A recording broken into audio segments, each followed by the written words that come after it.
Сәлеметсіздер ме балалар? Бізде бүгін 49-шы сабақ, нәтиже сабақ. Мен не үйрендім?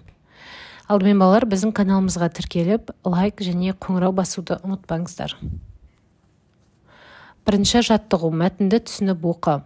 Сабақтың о бастағы мағынасы тіпті басқаша. Араб тіліндегі сабақ сөзі таңертең деген мағынаны білдіреді. Оның ауыспалы екінші мағынасы таңертең келу.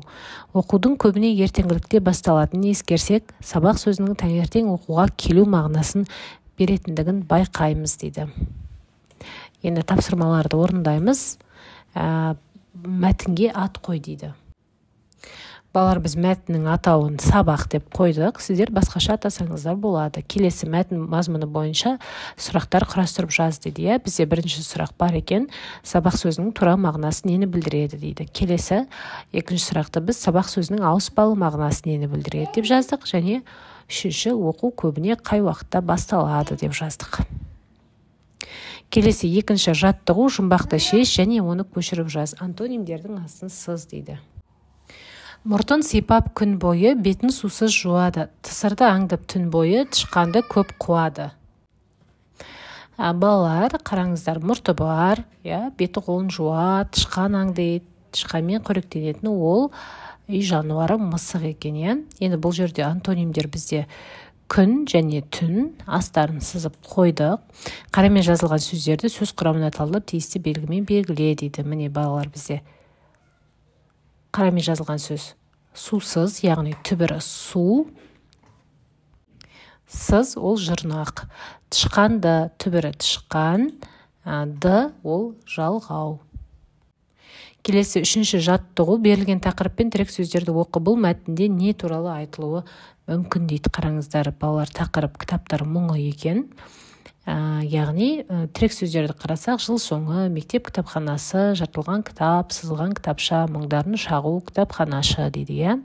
Яғни бұлар кітаптардың мұңы туралы айтылған, кітапханашыға мұңын шағады екен кітаптар, мәтін мазмұны бойынша. Және тақырып және тірек сөздермен шағын әңгіме құрастыр дейді. Міне біз осындай әңгіме құрастырдық.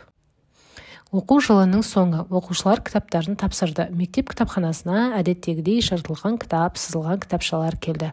Олар жылдың басында тап-таза күйінде оқушыларға жол тартып еді. Енді бет әлпеттері осындай. Кітаптар кітапханашы апайға мұңдарын шақты. Бұдан былай бізді ұқыпсыз оқушының қолына бермеші деп жалынды.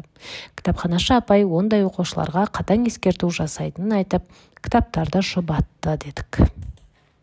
Келесі кітап, кітапша және кітапхана, кітапханашы сөздер қандай сөздер дейді.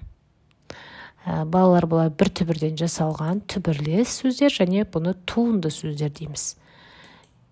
Яғни түбірге жұрнақ жалғану арқылы басқа сөз туып тұр.